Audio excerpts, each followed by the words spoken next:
ప్రభునామానికి మహిమ కలుగును గాక. కూడి వచ్చిన మీ అందరికీ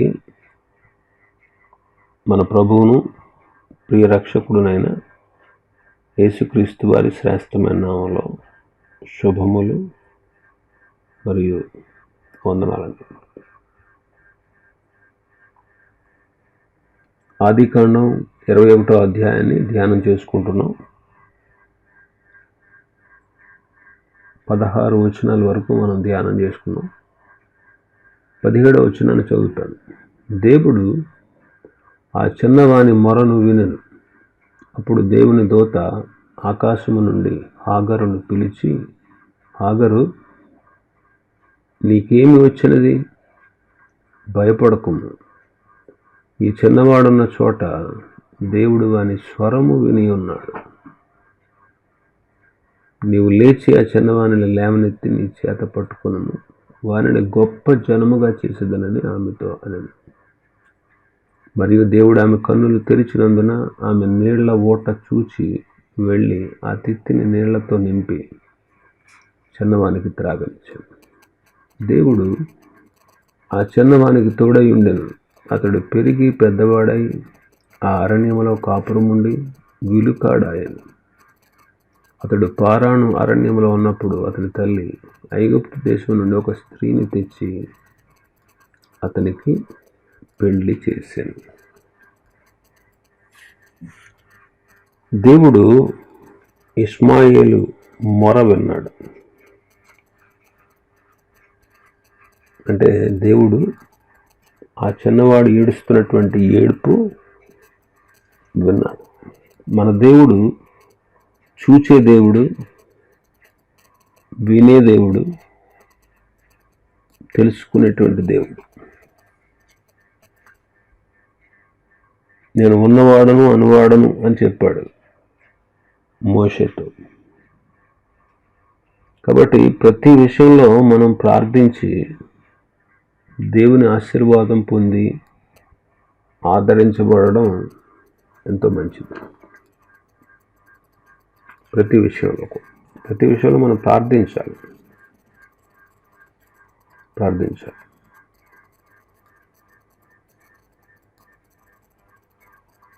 దేవుడు ఆ చిన్నవాడి మొరను విని ఆ శ్రమను చూచి ఆమెను పిలిచి ఆదరిస్తా ఉన్నాడు. ఇక్కడ వీళ్ళిద్దరూ త్రోసివేయబడిన వారు. అయితే ఇలాంటి వాళ్ళని దేవుడు కటాక్షిస్తా ఉన్నాడు. దేవుని దూత ఆకాశం నుండి హాగరును పిలిచి, హాగరు, నీకేం వచ్చింది? భయపడకు. ఈ చిన్నవాడు ఉన్న చోట దేవుడు వాని స్వరం విని ఉన్నాడు అని చెప్పారు. నేడు మనం కూడా త్రోసివేయబడిన వారమైనా, ఎన్నిక లేని వారమైనా, తృణీకరించబడిన వారమైనా, బలహీనులమైన, వెర్రిభారమైనటువంటి మనల్ని దేవుడు మనల్ని కోరుకున్నాడు. మన మొరలు వినే దేవుడు మన దేవుడు. మనల్ని పిలిచినటువంటి దేవుడు.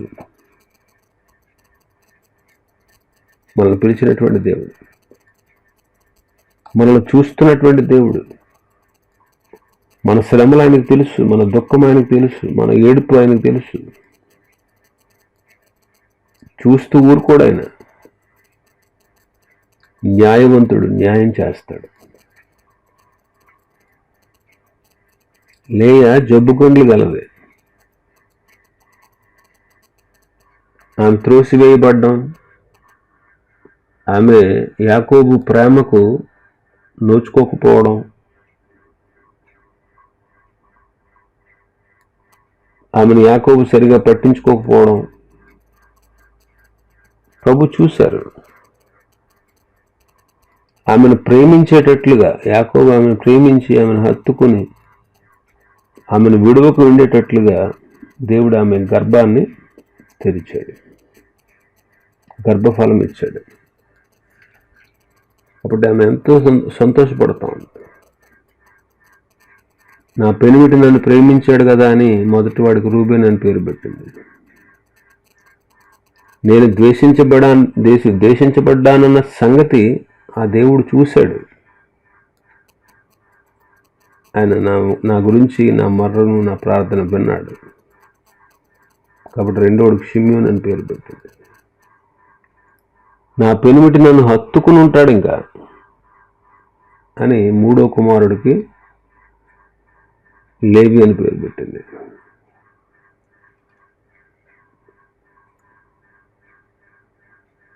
దేవుడు ఆమె శ్రమను చూశాడు, ఆమె ద్వేషించబడడం చూశాడు. 30వ వచనం చూస్తే ఆదికాండం 29:30 నుంచి, యాకోబు రాహేలును కూడెను, మరి అతడు లేయా కంటే రాహేలును బహుగా ప్రేమించి అతనికి మరి 7 ఏండ్లు కొలువు చేసెను. లేయా ద్వేషింపబడుట యెహోవా చూచి, లేయా యొక్క శ్రమను చూచి. చూసారా, ప్రభువు చూసే దేవుడు మన దేవుడు. చూస్తూ ఊరుకోడు. మన ఏడ్పు తెలుసు, మన బాధ తెలుసు, మన కష్టం తెలుసు, మన శ్రమ తెలుసు, మన ఇబ్బంది ఆయనకు తెలుసు,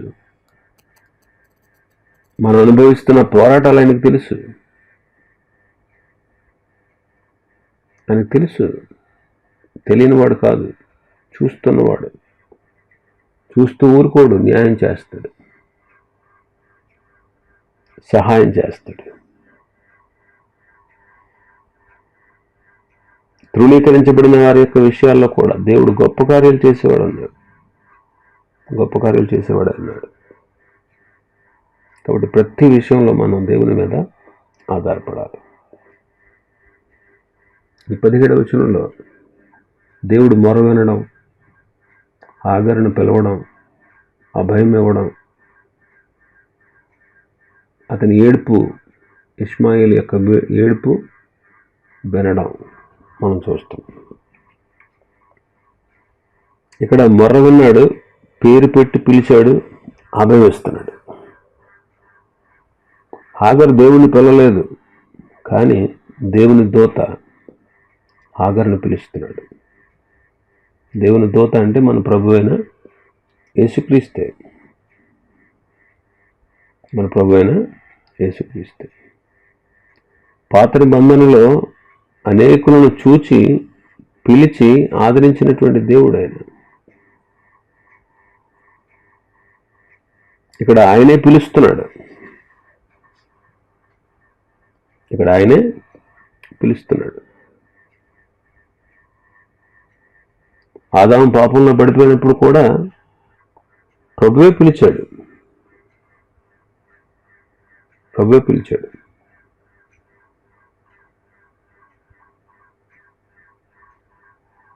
ఎక్కడున్నావు ఆదాము? ఆదాము ప్రభువుని పిలవలా, ప్రభువుని ప్రార్థించలేదు. అయ్యో నేను ఇలా చేశాను, ఇలాగ అయిపోయాను నా పరిస్థితి అని అనలా. కయ్యను కూడా ప్రభువే పిలిచాడు.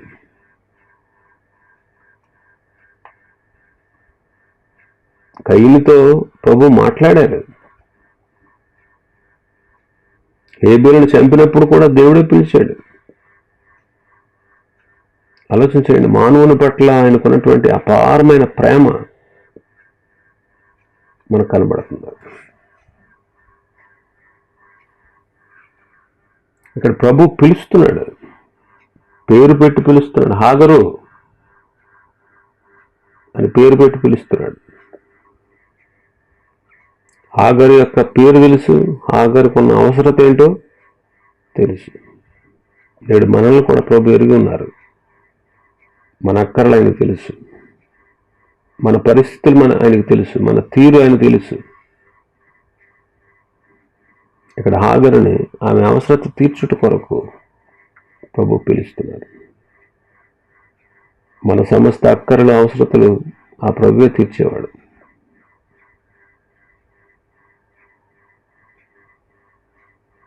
అందుకే పేతురు గారు అంటాడు, ఈ చింత యావత్తు ఆయన మీద వేయండి, ఆయన మిమ్మల్ని గూర్చి లక్ష్యము చేయుచున్నాడు, మిమ్మల్ని గూర్చి చింతించుచున్నాడు. మీ చింత యావత్తు ఆయన మీద వేయండి అంటే యేసుప్రభు వారు కూడా ఆయన బోధనలో తెలియపరిచారు. మత్తయి సువార్త 6వ అధ్యాయంలో మీ చింత యావత్తు ఆయన మీద వేయండి, ఆయన రాజ్యమును నీతిని మొదట వెదకండి, అప్పుడు అవన్నీ మీకు అనుగ్రహించబడుతుంది అని ప్రభు ముందే వాగ్దానం చేశారు. ఆయన ఇచ్చిన వాగ్దానాలను మనం అనుభవించడం మన బాధ్యత అన్నమాట. ఇక్కడ అన్నాడు హాగరు భయపడకుము అంటున్నాడు.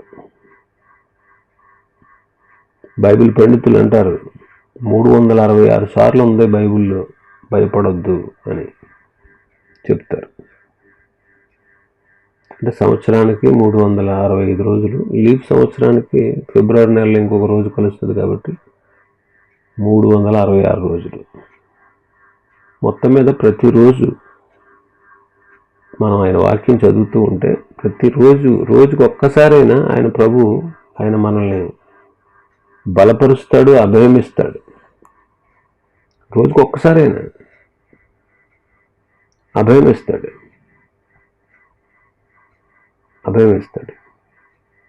భయపడొద్దు అని అభయమిస్తాడు. కాబట్టి గమనించండి, ప్రభువు మనల్ని విడిచిపెట్టేవాడు కాదు. ప్రతిదినం ఆయన మనతో మాట్లాడతాడు, అభయం ఇచ్చేవాడు, మన భయాలన్నిటినీ ఆందోళనన్నింటినీ తీసివేసేవాడు.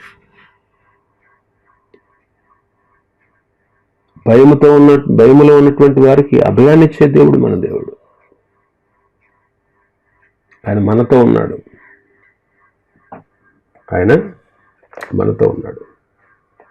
కాబట్టి ఎలాంటి పరిస్థితుల్లోనైనా మనం భయపడకూడదు.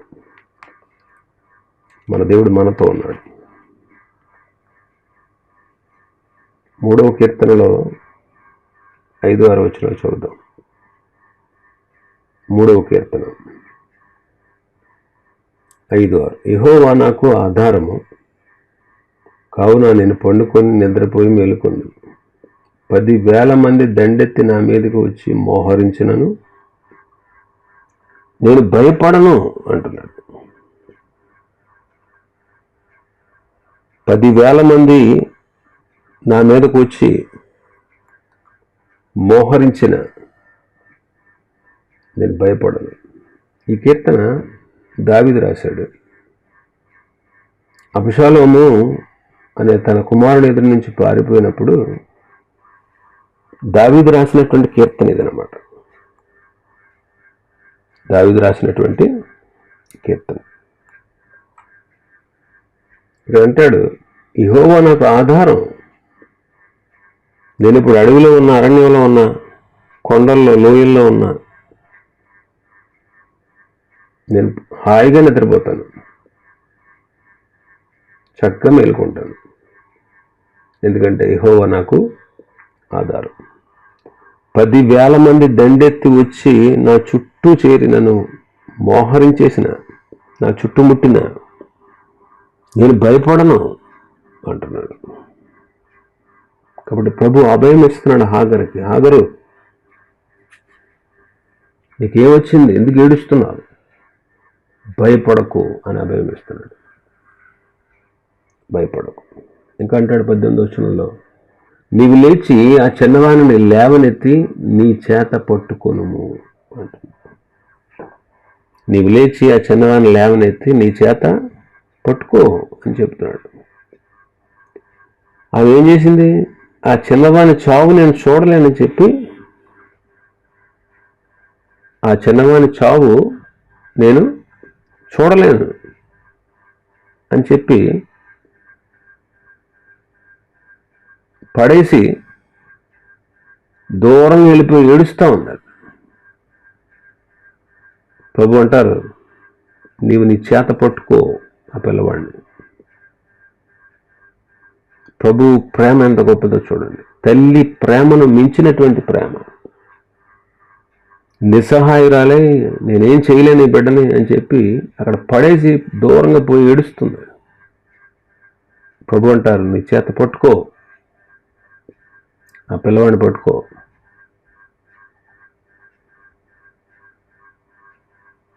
యెషయా భక్తుడు అంటాడు కదా, తల్లి తన గర్భమును పుట్టిన బిడ్డను మర్చిపోద్దా? ఏమో, ఒకవేళ వాళ్ళైనా మర్చిపోవచ్చు, కానీ నేను నిన్ను మాత్రం ఎన్నడు మరువను అంటాడు. తల్లి కంటే, తండ్రి కంటే, మనతో ఉన్నవారందరికంటే, మనల్ని ప్రేమించే వారందరికంటే ప్రభు మనల్ని ఎంతో హెచ్చుగా ప్రేమిస్తూ ఉన్నటువంటి దేవుడు. ఇంకా అంటారు ప్రభు, వాడిని గొప్ప జనముగా చేస్తాను అని వాగ్దానం చేస్తాను. గొప్ప జనముగా చేస్తాను. ఇష్మాయిల్ నుండి వచ్చిన వారే అరబ్బులు. నేడు ప్రపంచ దేశాల్లో వాళ్ళు కూడా గొప్ప జనంగానే ఉన్నారు. ప్రభు ఇష్మాయిల్ని గొప్ప జనంగా చేశాడు. 19వ వచనం అంటాడు, 19వ వచనం చూడండి ఏముందో, మరియు దేవుడు ఆమె కన్నులు తెరిచినందున ఆమె నీళ్ల ఓట చూచి వెళ్ళి ఆ తిత్తిని నీళ్లతో నింపి చిన్నవానికి త్రాగనిచ్చెను. దేవుడు ఆమె కన్నులు తెరిచాడంట. ఆమె నీళ్ల ఓట చూచింది, వెళ్ళింది, ఆ తిత్తిని నీళ్లతో నింపింది, ఆ చిన్నవానికి త్రాగనిచ్చింది. ఇక్కడ హాగరు కన్నులను తెరిచాడు ప్రభు. హాగరు యొక్క కన్నులు తెరిచాడు. హాగరు కన్నులు తెరిచాడు. ఎలీషా దాసుని కన్నులు కూడా తెరిచాడు. వాడు కంగారు పడిపోతున్నాడు.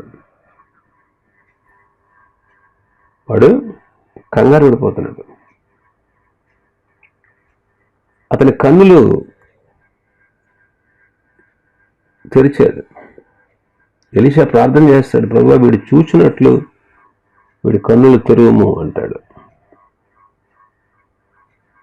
అందుకే వాడు చూసినప్పుడు ఎలీషాను పట్టుకోవడానికి వచ్చినటువంటి సైన్యం కంటే పరలోక సైన్యం మరింత బలవంతులుగా ఎక్కువగా ఉన్నట్టు వాడు చూశాడు.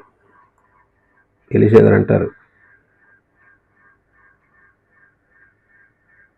మనతో ఉన్నవాడు గొప్పవాడు అని. కాబట్టి గమనించండి, దేవుని పిల్లలు, దేవుని ప్రజలు, హాగరు కన్నులు తెరిచాడు ప్రభు. ఎలీషా దాసుని కన్నులు తెరిచాడు. నేటి దినాల్లో సువార్త అందించుటకు సువార్త ద్వారాన్ని ప్రభు తెరిచాడు.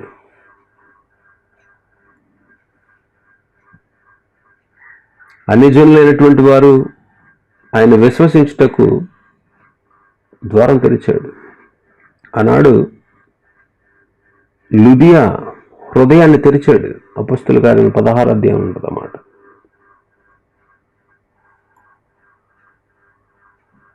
లుదియా కన్నులు తెరిచాడు.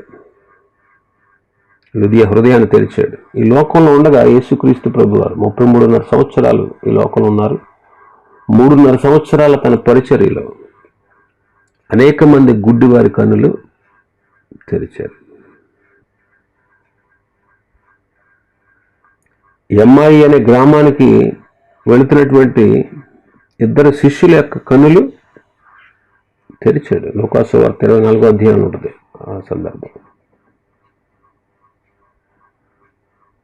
పరలోక సంబంధమైనటువంటి ఆ మర్మాలను తెలుసుకున్నటకు ప్రభు మన హృదయాలను తెరిచేవాడు, సత్యాన్ని గ్రహింపచేసేవాడు ఆయన.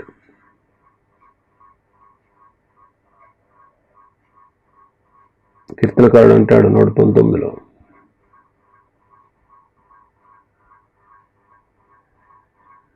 నీ ధర్మశాస్త్రం ఉన్నటువంటి ఆశ్చర్యకరమైన సంగతులు నేను తెలుసుకున్నట్లు నా కన్నులు తెరువుము అంటాడు. కన్నులు తెరువు.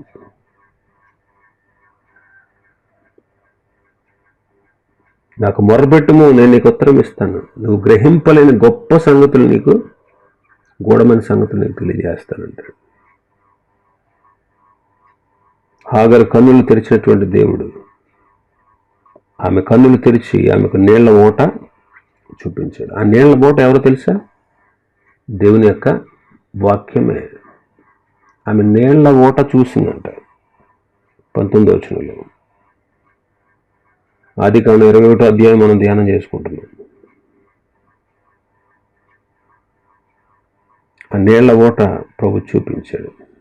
ఆ నీళ్ల ఓట దేవుని యొక్క వాక్యమే. ఎఫెసీ పత్రికలో అంటాడు పౌలు గారు 5వ అధ్యాయంలో, వాక్యముతో ఉదక స్నానము చేత మనల్ని పవిత్రపరచు పరిశుద్ధపరచుటకు అంటాడు. కాబట్టి దేవుని వాక్యం మనల్ని శుద్ధి చేస్తుంది. ఆ నీళ్ల ఊట దేవుని వాక్యమే. అందుకే కీర్తనకారుడు మొదటి కీర్తన అంటాడు, యెహోవా ధర్మశాస్త్రమందు ఆనందించుచు దివారాత్రము దానిని ధ్యానించువాడు ధన్యుడు.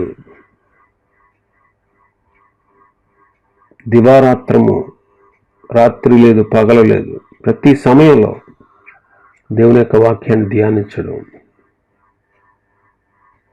ఇదే దేవుని ఓట. కాబట్టి ఆ నీళ్ల ఓట చూసింది. ఆమె నీళ్లతో ఆ నీళ్ల తిత్తిని నింపింది. ఈనాడు మనం కూడా దేవుని వాక్యం అనే నీటితో మన హృదయాలు నింపుకోవాలి. దేవుని వాక్యం అనే నీటితో మన హృదయాలు నింపుకోవాలి. మన హృదయాలు నింపుకోవాలి. కొలస్సీ పత్రిక 3వ అధ్యాయం 16వ వచనంలో పౌలు గారు అంటారు, చూడండి, కొలస్సీ 3:16, సంగీతములతోనూ కీర్తనలతోనూ ఆత్మ సంబంధమైన పద్యములతోనూ ఒకనికి ఒకడు బోధించుచు బుద్ధి చెప్పుచు కృపాసహితముగా మీ హృదయములలో దేవుని గూర్చి గానము చేయుచు సమస్త విధములైన జ్ఞానముతో క్రీస్తు వాక్యము మీలో సమృద్ధిగా నివసింపనీయండి. కాబట్టి నేడు మనం దేవుని వాక్యం అనే నీటితో మన హృదయాలను నింపుకోవాలి. మన హృదయాలు నింపుకోవాలి. దేవుని వాక్యంతో మన హృదయాలు నింపుకోవడం వల్ల అనేకమైనటువంటి ఫలితాలు మనం చూస్తాం. దేవుని వాక్యంతో మన హృదయాలు నింపుకుంటే పాపం మీద మనం జయం పొందుతాం. పాపం మీద మనం జయం పొందుతాం. దేవుని వాక్యం మనకు ఎన్నో విధాలుగా మేలు చేస్తుంది. మన జీవితం శుద్ధి చేయబడుతుంది. 119వ కీర్తన 9వ వచనంలో చూడండి ఏమంటారు, యవ్వనులు దేని చేత తమ నడత శుద్ధిపరచుకుందరు, నీ వాక్యమును బట్టి దాన్ని జాగ్రత్తగా చూచుకుంట చేతనే గదా అంటారు. 11వ వచనంలో, నీ ఎదుట నేను పాపము చేయకుండానట్లు నా హృదయములో నీ వాక్యము ఉంచుకొని ఉన్నాను అంటారు. పాపం చేయకుండా మనం ఉండగలగాలి అంటే దేవుని వాక్యం మన హృదయాల్లో ఉంటే పాపం మీద మనం జయం పొందుతాం. పాపం మీద మనం జయం పొందుతాం. కాబట్టి దేవుని వాక్యంతో మన హృదయాల్ని నింపుకోవాలి.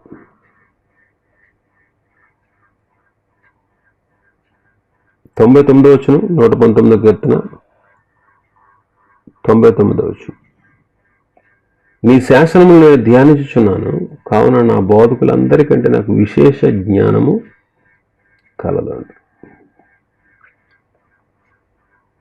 105 అంటాడు, నీ వాక్యము నా పాదములకు దీపము, నా త్రోవకు వెలుగునై ఉన్నది అంటాడు. 50వ వచనం అంటాడు, నీ వాక్యము నన్ను బ్రతికించి ఉన్నది, నా బాధలో ఇదే నాకు నెమ్మది ఇస్తా ఉంది అంటాడు. 65వ వచనం 165వ వచనంలో 119వ కీర్తన 165లో అంటాడు, నీ ధర్మశాస్త్రము ప్రేమించు వారికి ఎంతో నెమ్మది ఉంది అంటాడు. కాబట్టి దేవుని వాక్యాన్ని మన హృదయాల్లో నింపుకుంటే పాపం మీద జయం కలుగుతుంది. అంధకారంలో చక్కటి వెలుగుతో మనం నడిపిస్తుంది. అత్యధికమైన జ్ఞానం కలుగుతుంది, నెమ్మది ఉంటుంది, దుష్టుని మీద జయం కలుగుతుంది. యోహాను గారు అంటారు తన పత్రికల్లో, మొదటి పత్రిక 2వ అధ్యాయం 14వ వచనంలో, యవ్వనస్తులారా మీరు బలవంతులు, దేవుని వాక్యము మీ యందు నిలిచి ఉన్నది, మీరు దుష్టిని జయించి ఉన్నారంటాడు. మీరు దుష్టిని జయించి ఉన్నారు.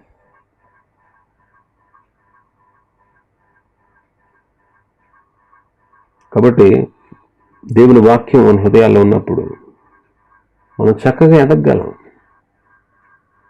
అందుకే అంటాడు కదా పేతురు గారు తన మొదటి పత్రిక 2వ అధ్యాయంలో, కొత్తగా జన్మించిన శిశువులను పోలిన వారై నిర్మలమైన వాక్యమును పాల వలన రక్షణ విషయంలో ఎదుగు నిమిత్తము ఆ పాలను అపేక్షించండి అంటారు.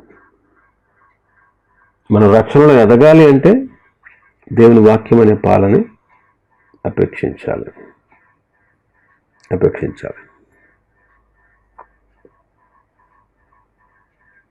ఇంకా 18వ వచనంలో 19వ వచనంలో ఆమె చూసింది ఆ నీళ్ళ ఓట, వెళ్ళింది, ఆ తిత్తిని నీళ్లతో నింపి ఆ చిన్నవానికి త్రాగనిచ్చింది. ఆ తిత్తిని నీళ్లతో నింపినందువల్ల ఆ చిన్నవాడు త్రాగడానికి అందించగలిగింది. మనం కూడా మన హృదయాల్ని దేవుని వాక్యంతో నింపుకుంటే మన ఆత్మీయ దాహం తీరుతుంది, మనం కూడా ఇతరుల యొక్క దాహాన్ని తీర్చగలం. యోహాను సువార్తలో యేసు ప్రభు వారు సెలవిచ్చిన మాట ఏంటంటే 7వ అధ్యాయంలో, యోహాను సువార్త 7వ అధ్యాయం 38-39 వచనాలు, నా యందు విశ్వాసం ఉంచువాడెవడో లేఖనము చెప్పినట్లు వాని కడుపులో నుండి జీవజల నదులు పారునని బిగ్గరగా చెప్పాను. తన యందు విశ్వాసం ఉంచువారు పొందబో ఆత్మను గూర్చి ఆయన ఈ మాట చెప్పాను. ఎవరైతే ప్రభునందు విశ్వాసం ఉంచుతారో వాళ్ళ కడుపులో నుండి జీవజల ధారలు బయలుదేరతాయంట. జీవజల నదులు పారుతాయి అంటారు. లోకంలో అనేక మంది ఆత్మీయ తృష్ణ కలిగి ఉన్నారు, దాహం కలిగి ఉన్నారు. దేవుని వాక్యంతో మనం నింపబడి ఇతరులో ఉన్నటువంటి పాపం అనే తృష్ణ దేవుని వాక్యం చేత వాళ్ళకి సువార్తను ప్రకటించి వాళ్ళలో ఉన్నటువంటి దాహాన్ని మనం తీర్చాలి. ఆమె నీళ్లు త్రాగనివ్వడం ద్వారానే ఇష్మాయేలు బ్రతికాడు. కాబట్టి మనం కూడా దేవుని వాక్యం అనేటువంటి నీరు త్రాగితేనే, ఆయన యందు విశ్వాసం ఉంచితేనే మనం జీవిస్తాం. ప్రభు అంటారు కదా, నా మాట విని నన్ను పంపిన వాని యందు విశ్వాసం ఉంచేవాడు నిత్య జీవం కలవాడు, వాడు తీర్పులోనికి రాక మరణములో నుండి జీవంలోనికి దాటి ఉన్నాడు అంటారు. కాబట్టి యేసే దేవుని వాక్యం. ఆ వాక్యమైన యేసుక్రీస్తును, ఆయన యేసుక్రీస్తుతో మనం నింపబడి ఉండుట ద్వారా మనం జీవాన్ని పొందగలం, మరణంలో నుండి జీవంలోనికి దాటగలం. ఇంకా మనం చూస్తే 20వ వచనంలో, దేవుడు ఆ చిన్నవానికి తోడై ఉండెను. దేవుడు ఆ చిన్నవానికి తోడై ఉన్నాడు, అందుకే వాడు విలుకాడయ్యాడు. ఇది దేవుని అపారమైన ప్రేమ. దేవుడు తోడై ఉన్నాడు. దేవుడు తోడై ఉన్నాడు. దేవుడు తోడై ఉంటే మనం ఉన్నత స్థాయిలో ఉంటాం. ఉన్నత స్థాయిలో ఉంటాం దేవుడు మనకు తోడై ఉంటే.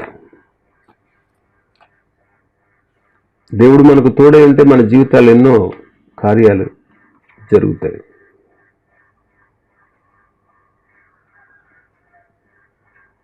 ఆయన పేరే ఇమ్మానుయేలు. ఇమ్మానుయేలు అంటే అర్థం ఏంటి? దేవుడు మనకు తోడని అర్థం అంటాడు. ఆ తర్వాత మనం చూస్తాం, అతనికి హాగరు ఐగుప్తు దేశంలో ఒక స్త్రీని తెచ్చి పెళ్లి చేసింది. ఇలాగా త్రోసివేయబడినటువంటి హాగరు, ఇష్మాయేలుకు వాళ్ళు త్రోసివేయబడ్డారు. వాళ్ళ స్థితి, వాళ్ళ యొక్క విధానం మంచిది కాదు, అందుకే వాళ్ళు త్రోసివేయబడ్డారు. అలాంటి త్రోసివేయబడిన వారి పట్ల కూడా దేవుడు తన అపారమైన ప్రేమను చూపించాడు. అందుకే మొర విన్నాడు, పేరు పెట్టి పిలిచాడు, భయపడొద్దు అని అభయమిచ్చాడు. ఆ చిన్నవాడిని పట్టుకోమని ఆమెతో చెప్పాడు. అతను గొప్ప జనముగా చేస్తానని వాగ్దానం చేశాడు. ఆమె కన్నులు తెరిచాడు, నీళ్ల ఓట చూపించాడు, చావనై ఉన్నటువంటి అతనికి జీవాన్ని ఇచ్చాడు, తోడై ఉన్నాడు. చూడండి దేవుని యొక్క ప్రేమ ఎంత గొప్పదో. మనం కూడా తృణీకరించబడిన వారు, ఎన్నిక లేని వారు. ఈ లోకం దృష్టిలో, మనుషుల దృష్టిలో, మన కుటుంబాల దృష్టిలో పనికిరాని వాళ్ళం, మనం ఎన్నిక లేని వాళ్ళం, ఉపయోగపడలేనటువంటి వాళ్ళం. అలాంటి మనల్ని ప్రభు ప్రేమించాడు. హాగరు, ఇష్మాయేలు వలె తృణీకరించబడినటువంటి వారి జీవితాల్లో ప్రభు వారిని దర్శించి వారికి ఏ మేళ్ళైతే చేశాడో, ఈనాడు ఈ లోకం దృష్టిలో తృణీకరించబడి ఎన్నిక లేనటువంటి వాళ్ళైనటువంటి మనల్ని కూడా ప్రభు ప్రేమించి ఈ గొప్ప కార్యాలు మన జీవితాల్లో చేశాడు. కాబట్టి దేవుని ప్రేమను మనం వర్ణించలేమండి, వర్ణించలేం. ఇష్మాయేలు, హాగరు వీళ్ళిద్దరి జీవితాన్ని మనం పరీక్షిస్తే క్షుణ్ణంగా వీళ్ళు ఇశ్రాయేలీయులకు పోలికగా ఉన్నారు. ఇశ్రాయేలీయులకు పోలికగా ఉన్నారు.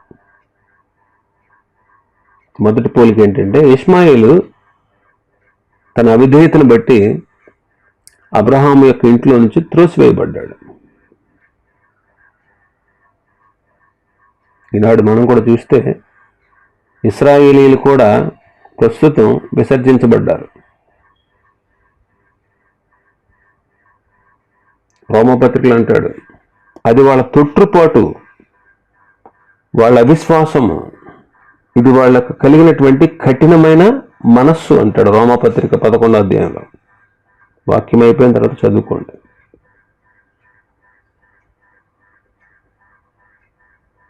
రెండవ విషయం, అరణ్యంలో అటు ఇటు తిరుగుతున్నారు. 14వ వచనంలో, 21వ అధ్యాయం ఆదికాండం 14.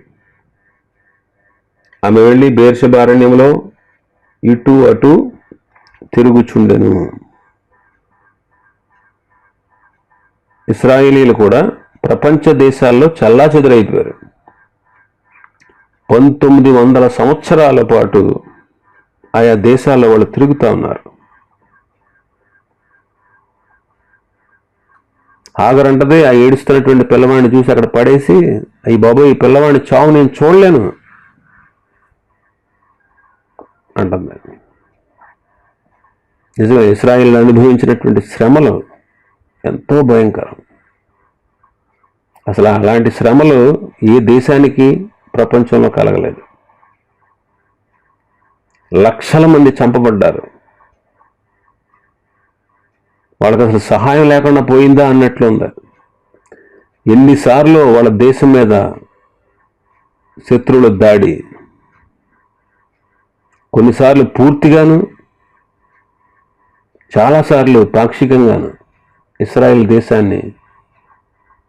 ఇశ్రాయేల్ దేశం పడినటువంటి శ్రమలు, వాళ్ళ మీదకి వచ్చినటువంటి ప్రపంచ దేశాల వారు వచ్చినటువంటి యుద్ధాలు చేసి వాళ్ళని ఓడించి నాశనం చేసిన విధానంగా ఏ దేశం కూడా అలాగా శిక్షించబడలేదు. వాళ్ళు అనేకమైనటువంటి శ్రమలకి, బాధలకు, ఇబ్బందులకు గురైపోయారు. ఒక్కొక్క టైంలో ఒక్కొక్కళ్ళు.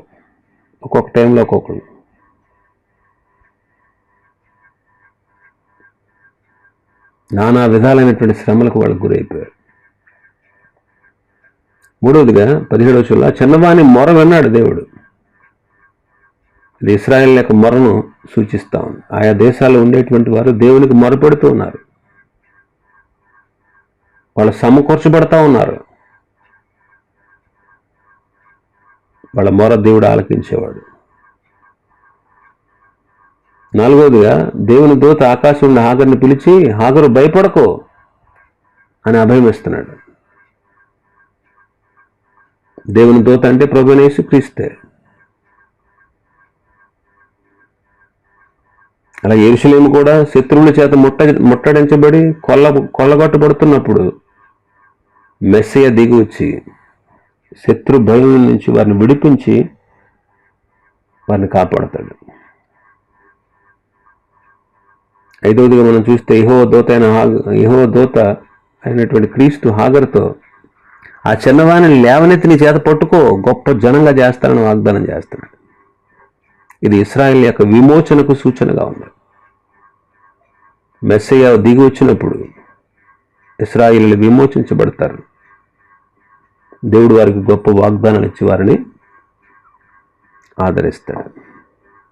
ఆరవదిగా దేవుడు ఆమెకు నీళ్ల ఒట్టు చూపించినట్టు ఆమె ఆ తిత్తులో నీళ్లు నింపుకొని పిల్లవాడికి త్రాగించింది.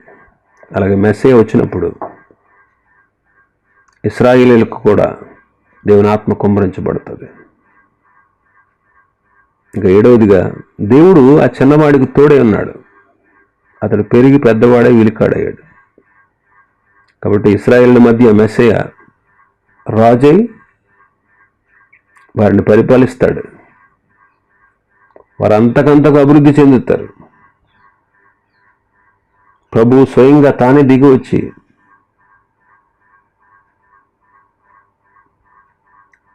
ఆయన 1000 ఏండ్లు ఆ యెరూషలేము నుండే ప్రపంచాన్ని పరిపాలిస్తాడు.